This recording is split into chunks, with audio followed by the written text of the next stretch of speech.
Welcome to The State of Us.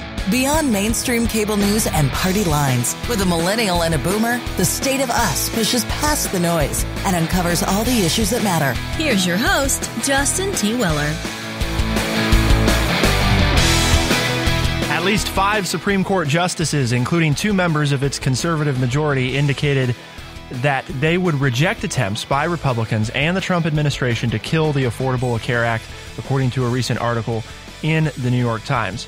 The Affordable Care Act, the ACA, also known as Obamacare, was obviously perhaps the signature defining domestic legacy of President Barack Obama, and it has been an item of much contention over the years between Republicans and Democrats and people of all walks of life who either now rely on said law or who feel that we could do better. Doing better meaning getting rid of it, doing better meaning doing something more drastic. You've got everything from universal health care to completely privatized and everything in between. And so that's what we're going to look at today. We're revisiting this. We're going to talk a little bit about the decision itself, but also we're going to get to hear from a supporter of universal health care and share where Lance and I are at as well. But of course, we couldn't begin a conversation on all things healthcare and politics without TrueChat senior historian and an educator of more than 30 years. Here is your friendly redneck liberal, Lance Jackson. Well, first of all, I don't know who you're talking about when you say somebody who supports universal health care, because I'm not sure I've ever been on the record as against universal health care. Hey, you're not on the record for nothing.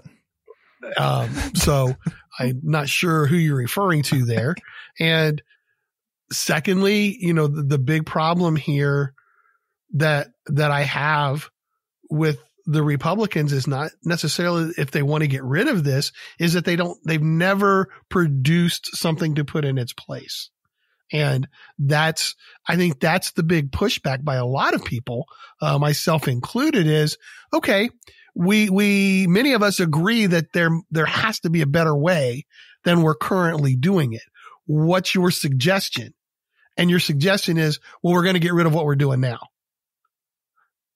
Okay, give me something to fall back on. And therein lies my rub with this whole issue, because I don't think is what we have in the Affordable Care Act better than not having something?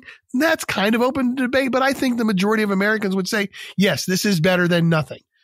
Do we all have issues with it or different issues with it? I think the majority of Americans say yes, there are problems with the Affordable Care Act. The problem for the issue in my mind is that the Republicans haven't presented anything that they would put in its place. And so we're still in this conundrum where we have something that is better than what we had 10 years ago, but it's not as good as it could be. And we're not promoting anything to take its place. And that's why I think this is a really hard issue for people to grapple with and wrap their head around.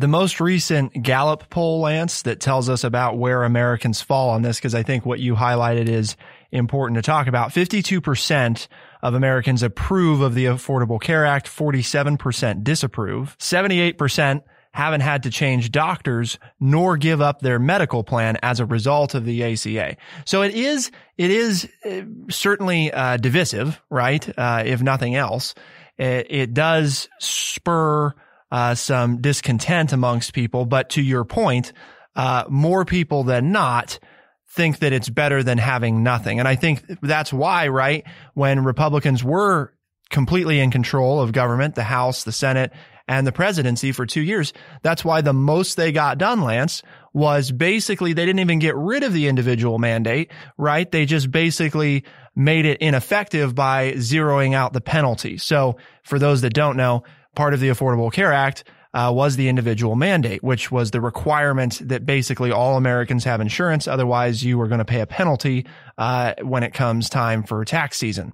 And what the Republicans did, because they didn't have enough members of both in Congress to get it done is they basically just eliminated the penalty and made it $0. Well, and why is that?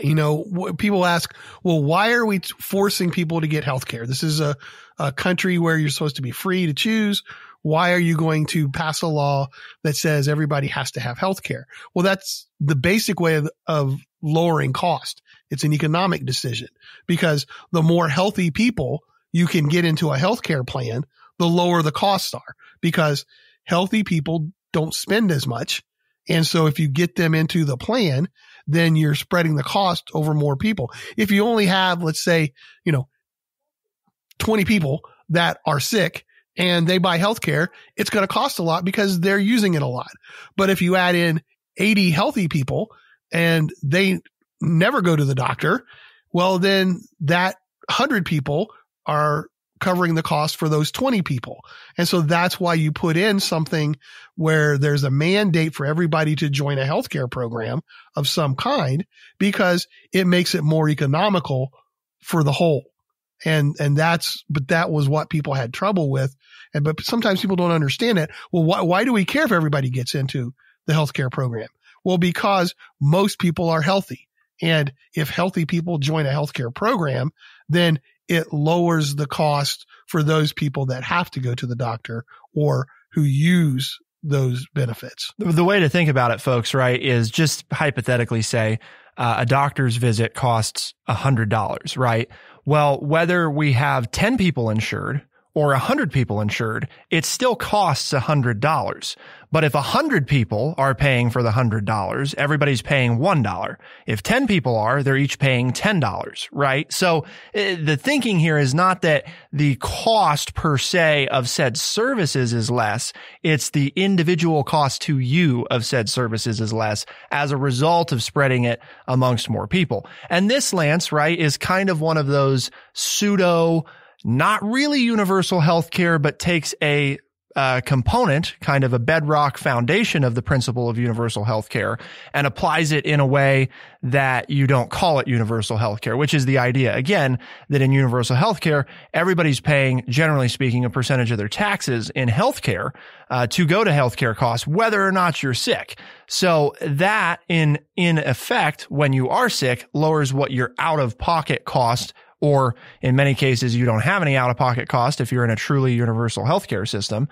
It lowers the cost by spreading it over multiple people, when in reality, again, the cost for said doctor visit really hasn't changed. You're just spreading it out, which thereby makes your cost, what you spend, less overall. Right. The Gallup poll, Lance, also had some positives and negatives, because part of what we want to do today is talk about what do we know works, right? And what's failing in it. Because I would hope that most people agree, most of our listeners, that whether or not you like the Affordable Care Act, we need to do something, because removing the individual mandate, which was one of the keys to or one of the keys that was sold to us as how to make it successful and how to keep premiums down, removing that then causes all these problems with, there's almost no limit now on cost control, right? And that's where, when you look at one of the negatives of the ACA, is that 53% of Americans report that their premiums have increased since the law was passed. 61% do not think that they have access to more services in their plan since the law's enactment. So two big things the law is supposed to accomplish, lower costs, more selection, were not accomplished. And we already talked about, on the positive side, 78% of Americans say they didn't have to change their doctor as a result. And that was a big concern. Lance, you and I remember that, obviously, when the law was being passed, everybody was freaking out about, what's going to happen. So I think we're on that page, Lance, as something has to be done, right? The problem, as you've stated, is that the costs are going up, and there are a lot of reasons. Not everybody's involved. And so, yes, most people want some kind of change, but the other part of this that we haven't talked about yet is the amount of paperwork that you have to fill out in order just to see a doctor, which is why my main health care provider pulled out of the system 4 years ago. And he started a practice where we all pay him monthly for the right to visit him. and his fees are established up front. And we're guaranteed to be able to see him within a 24-hour period. And if we can't come to him, he comes to us. So there's a flat fee for everything that he does that's already established. And we pay a monthly fee to have access to him. And this way, he doesn't accept any patients that he has to fill out government paperwork for. It's just a cash transaction between you, the person, and him, the business person, the owner of the business. And he started out just by himself. It has grown so much in 3 years. He's added on another physician because so many people are willing to pay out of pocket for this care and a flat fee. And he has taken himself totally out of the market for Medicaid, Medicare, and all of those programs where you have to fill out paperwork to the government and they negotiate. There's no health insurance companies at all to go see him. You just pay your money and he takes care of you. What we're going to look at coming up, because as we discuss, so what should be done? Because that's a big part of what we like to try to do here on the State of Us. What is a good solution? And Lance and I have talked about this before, but we're going to bring in an appearance from the Devon creature, I think, and get his take on this. In order to answer what should be done, I believe, and Lance, you and I try to do this, I think, a good bit. Let's get to the base question, right? What do we need to answer first to determine what to do? And I think that question is, should healthcare be a right? Does the government have a responsibility to ensure that all Americans have access to affordable healthcare coverage? We have to answer that question before we answer what to do, because I think one of the biggest mistakes we make often is not starting on the premise of what is the situation, right? If we're all starting from different places, it's awful hard to get anywhere on where we're headed or what solutions we want to put in place. Should healthcare be a right? To find out, keep it here on The State of Us, and we'll be right back.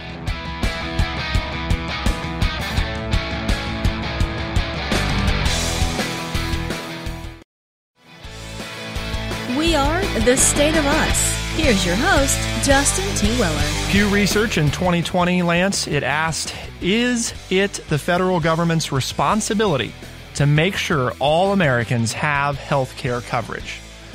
Is it the federal government's responsibility to make sure all Americans have health care coverage?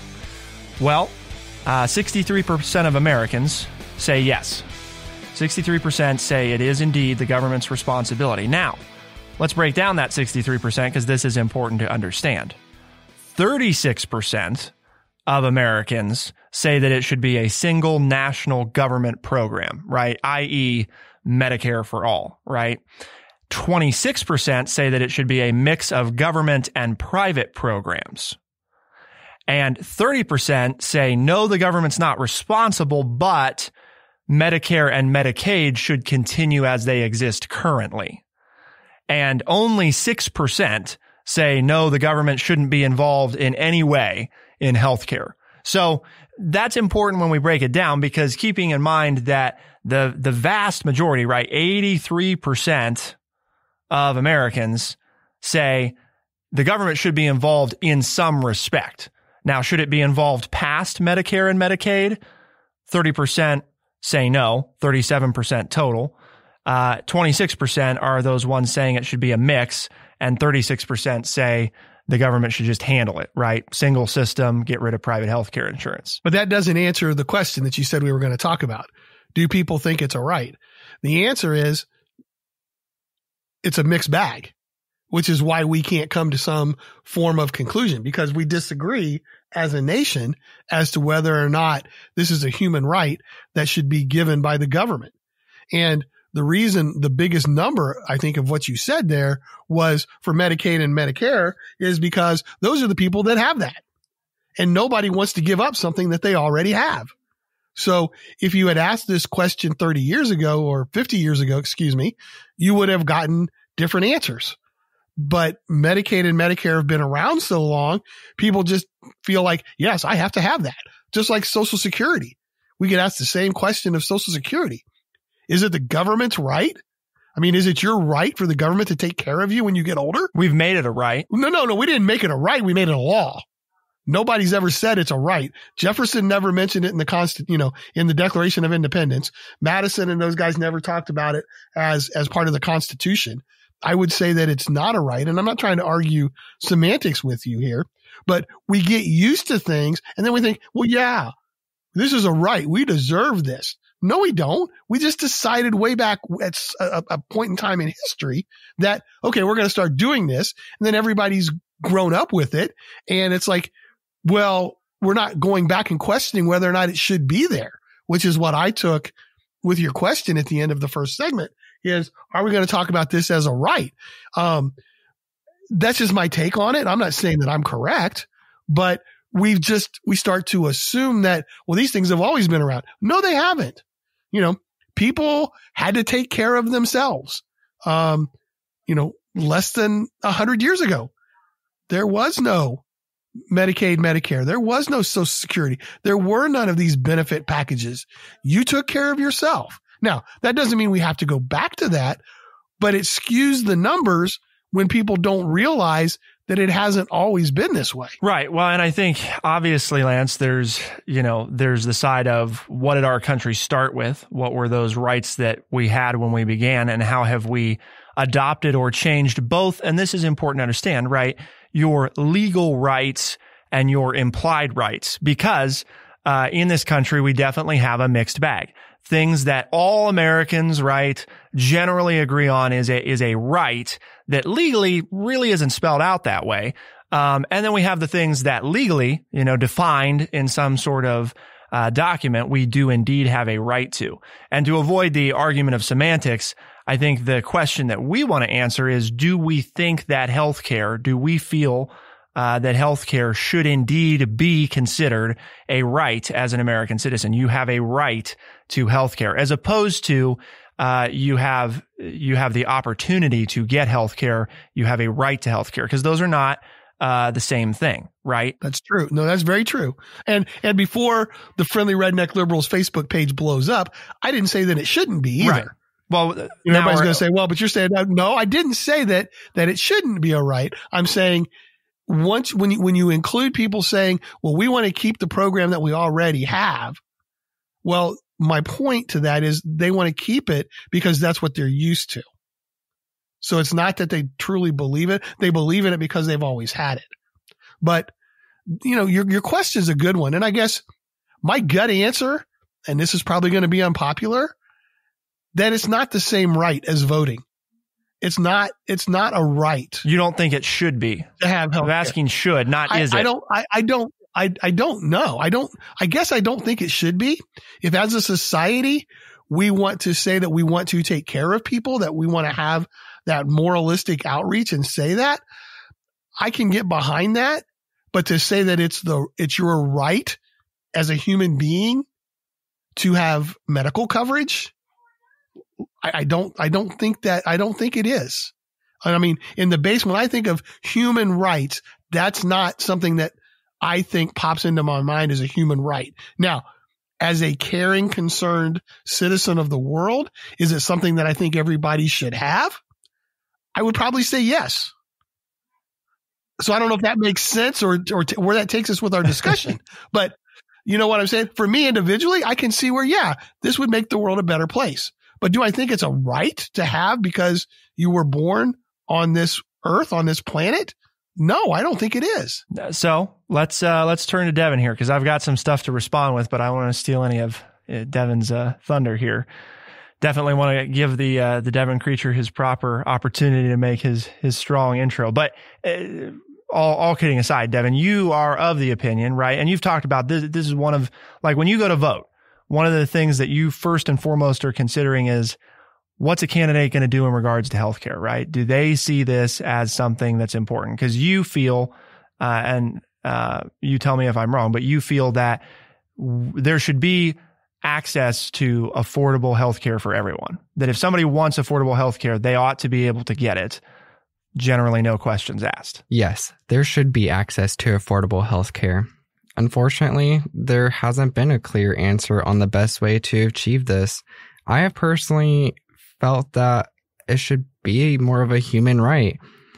I have this moral reasoning that tells me that I feel like this is something that we should do. It's hard to explain it, but I feel like it stems from wanting people to not feel that they should fear the bills or the debt of getting the care that they need. It keeps people who could have serious issues from getting treatment they need, but there's this argument that this mostly benefits the poor, not the wealthy, and to me that is irrelevant. For me, it is to help everyone, despite whether if it's just a little amount or a huge amount. It is still, in essence, helping everyone, and I don't personally understand that. So just a clarifying question, Devon, because it is clear, and I think Lance and I feel this way in the conversation we've had with you, that you feel pretty strongly about this.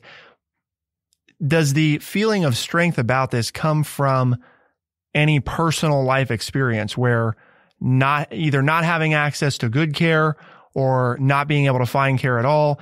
I guess what I'm looking at is not a rationalization for it, because I'm not sure that one is due, other than that, it'd be a good, like Lance said, from a moral standpoint, everybody having good health care. I think, if it didn't cost anything, right? If it was truly free, I'm not sure that there would be anybody that would say, oh yeah, we don't want that. And that's where it gets complicated. So I guess my question is, does your arriving at the strength of these feelings stem from some kind of personal experience or people that where you don't see them having access to that, or even worse, the system working against them? I have seen the issues that you have brought up, and I have also personally experienced some of them. I was always fearful growing up that when I needed or felt like I should go to the doctor, that I would put my parents into debt because of what could potentially not really be a problem. And that has also come into my adult life, as when I first became a fresh adult at 18, I didn't have any money, and, I honestly wasn't thinking much of what should I do if I did get sick. And when the time came, it completely threw me through a loop, and I didn't know what to do. I always dismissed feelings of, I thought that I think I need to go to the doctor, although I'm unsure if there's something actually wrong with me. And if there was an issue, then the next question was, how am I going to pay rent or buy food? It's scary being in that situation.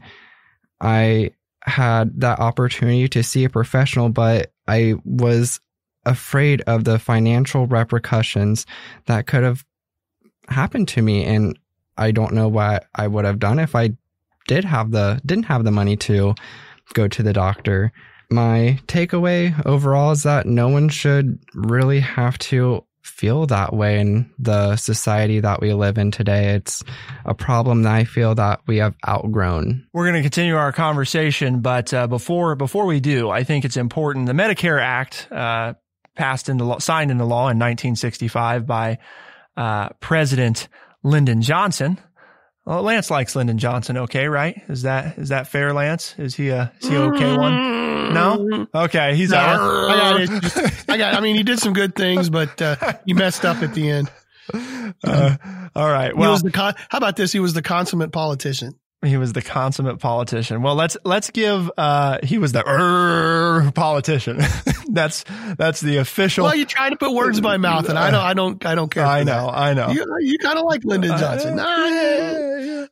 He did some good things, but he did some things that I was, as a young pup in elementary school, protesting against. So, but here's what President Johnson said when he signed the Medicare Act into law. He said, quote, "No longer will older Americans be denied the healing miracle of modern medicine. No longer will illness crush and destroy the savings that they have so carefully put away over a lifetime so that they might enjoy dignity in their later years. No longer will young families see their own incomes and their own hopes eaten away simply because they are carrying out their deep moral obligations to their parents and to their uncles and their aunts. And no longer will this nation refuse the hand of justice to those who have given a lifetime of service and wisdom and labor to the progress of this progressive country. Is healthcare a right? Or rather, should it be? We're going to keep talking about it. Keep it here on The State of Us, and we'll be right back.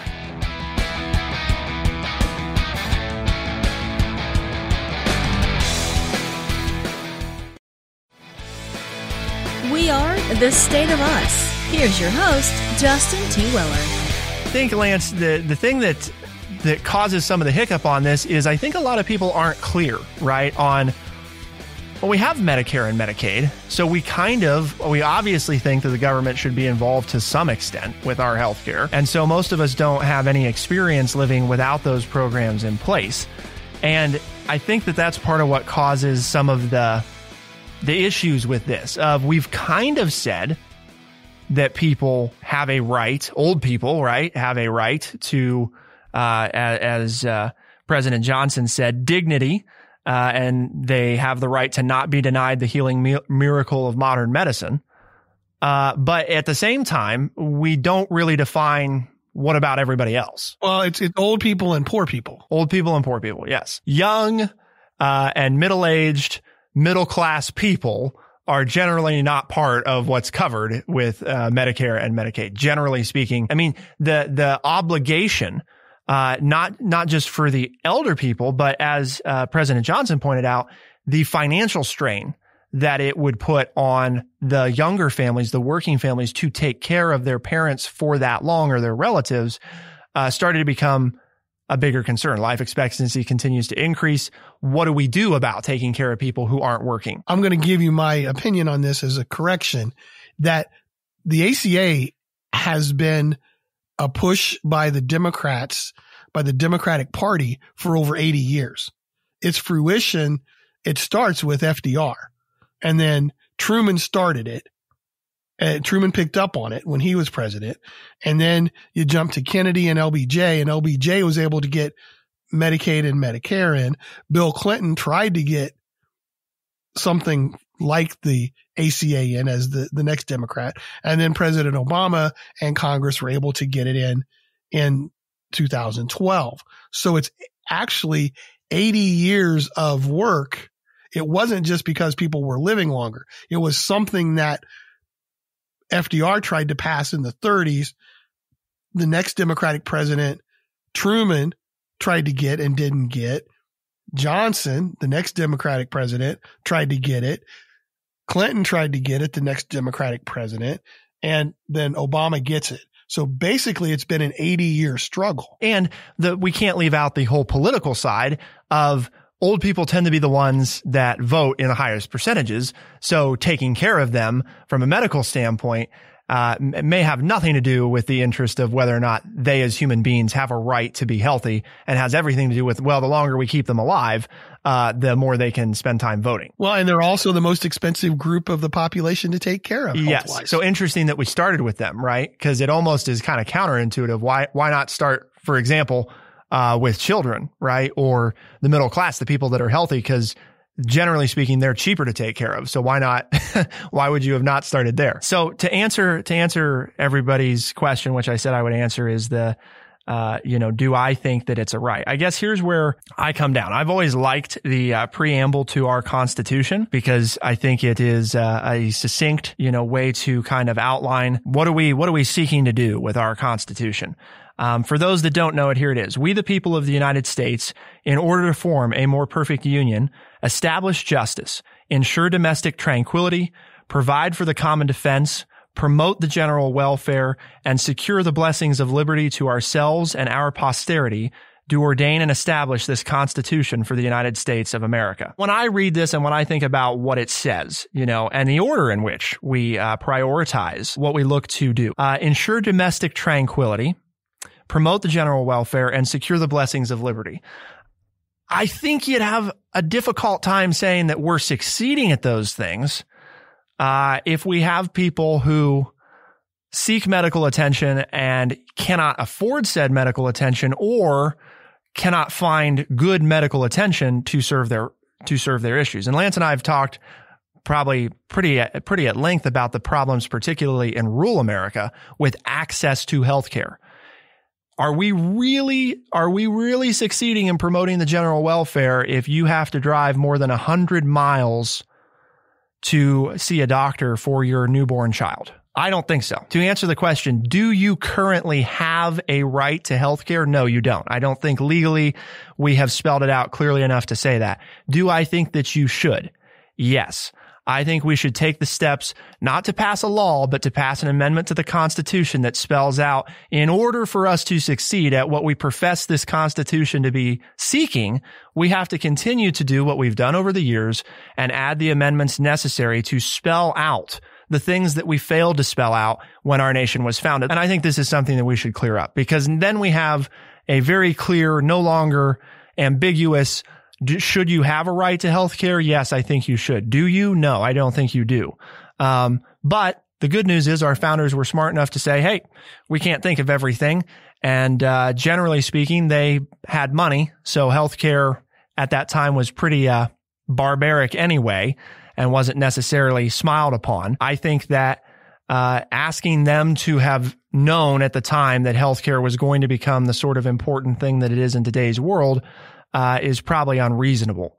But they were smart enough to say, we can make changes if we need to. So that's where I'm at, Lance. What do we think? This whole, it's almost like a code word, access. And that is, well, everybody does have access to healthcare. You got to pay for it. So they do have access. It's not, there's no law that denies people from getting healthcare. They have to choose, as Devon pointed out, between eating or going to the doctor, or paying the rent and going to the doctor. So, I think we just need to get rid of the code word, and access just means we want taxes raised so that everybody has the same health care. And then we can have a discussion on whether or not we want to do that. Because to me, access is just a code word for everybody's taxes need to go up so that everybody has the taxes. But I'm not sure even with that, the whole access, as you brought up with rural Americans, access isn't the same to everyone. And how are you going to do that? And again, do they have access? Well, yeah. If you want better health coverage, move closer to the city. So again, there are ways to solve this without constitutional amendments and everything else. If you want to live out here in the boonies where we do, then we don't get as good a health care. It's something that upsets my daughters because, Dad, when you get sick, you're too far away. If you lived in the city, you'd live closer to doctors that could help you. Okay, guess what? I don't want to live closer to the city because there are other things that will kill me by living in the city. So I'm going to choose to live out here. And I guess when we start taking those choices away, and nobody's shown me how we can do both. Hey, what about my healthcare plan? Not in today's show. Okay. We're talking about today's show. Not everybody's listened to all those other episodes that we've done, but nobody's convinced me how you're going to make access equal to everyone when we live in such a diverse country and a diverse demographics. It's just the nature of the beast. Unless we all just say, you know what? We're not going to worry about money, and the government's just we're all just going to work, and the government's going to take care of all of our needs and live together in the same and sing Kumbaya. And I've studied too much history to think that's ever going to work. Is it a nice idea? Can I get behind it as a person who loves human beings? Certainly. Do I think that governments and people are ever going to reach that point? No, I think it's wrong on our point to think that we can. Now, is it something we should strive to do because we can make things better? Certainly. But I don't think it's ever going to get there. It's against human nature. If you study history, that's not the way the world works. That's not the way people get along. So that's my take, right or wrong. I'm not saying I'm right. That's just my take on this, is that we're never going to have the perfect system, no matter how much money we spend. Well, and I agree with you for what it's worth, Lance. I don't think that we'll ever arrive, because it's the nature of the type of government we've opted for. You don't ever arrive at something perfect. But I think that just because we accept the fact that we can never arrive at perfection doesn't mean we don't have an obligation to try for perfection. And that's where I think, we have to try for it, right? Will we ever get it? Probably not. Will we ever make it so that somebody that lives out in the boondocks has truly equal access to healthcare that somebody that lives a mile from a successful hospital like the Cleveland Clinic? No, probably not. Probably not, but we should try all the same. We should try to make it better, because in the act of trying, we might get closer to it, which serves all of us better. Because again, to your point, when we've talked about prosperity in America, the more prosperous that each American is, the more prosperous we are as a whole. And that serves us all. And part of being prosperous is making sure that you're healthy enough to work, or that you're not spending all your time caring for, a sick loved one. Because those things at the end of the day impact greatly your ability to work, your ability to contribute to society. And that's why I would encourage everybody. We can't go into great detail in it right now, but go back and listen to Lance and I's shows. We've covered healthcare quite a lot. Rural healthcare, access to healthcare, Medicare for all, and everything in between. And the place that I think Lance and I have generally come down is maybe not Medicare for all, but maybe Medicare for all who want it. Preserve a hybrid system of capitalism and socialism, because that's a lot of what we do in this country. And I think people don't recognize that enough. We try to live in between both worlds. We are not a capitalist society, and we are not a socialist society. We are somewhere in between, probably leaning slightly more toward capitalism. But the general principle being, if you want Medicare, you can have it. You will pay your proportional amount in taxes like everybody else who's in Medicare, who opted into it. And if you don't want it, right, then you don't have to have it. And you can shop the private markets if you want insurance. So we're not killing the private insurance markets, but because Medicare is so administratively low in cost, we are trying to force competition, because ultimately private industry will probably do a better job of inventing healthcare plans than the public sector ever will. But at the same time, sometimes the public sector has to do what's necessary to force the private sector to reach for innovation when they've gotten fat and happy and comfortable. And that's kind of the gist, I think, of the plan. But go back and listen to those episodes, see what you think, because if nothing else, hopefully people, Lance, have gotten the idea that this is something we care about, right? We feel it's an important item to discuss. And very much so. And that speaks to what we're trying to do here, right? Because discussion is kind of a thing that we want to foster regardless of where people come down on issues. That's right. True Chat's mission is to educate people by providing honest, open, and respectful conversations. And if you enjoyed today's show and you want to tell others about it, and they say, well, how do I listen to these guys? And it does sound like it's something that I would enjoy listening to, because it makes me think and realize that while answers may not be easy, there are some answers, and we need to come to some kind of conclusion. Well, tell them they can find us on Spotify, Overcast, Stitcher, Apple Podcast, and everywhere podcasts are found. The State of Us is available as a podcast, released Tuesdays and Thursdays by 4 a.m. in the Eastern Time Zone.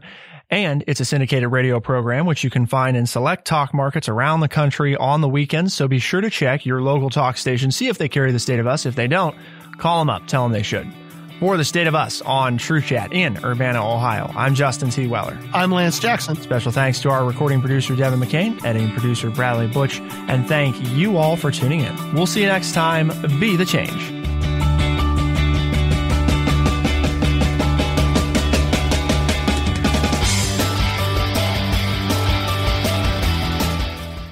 Be sure to check out our website, thestateofus.org, for books, articles, and all the ways to tune in. thestateofus.org.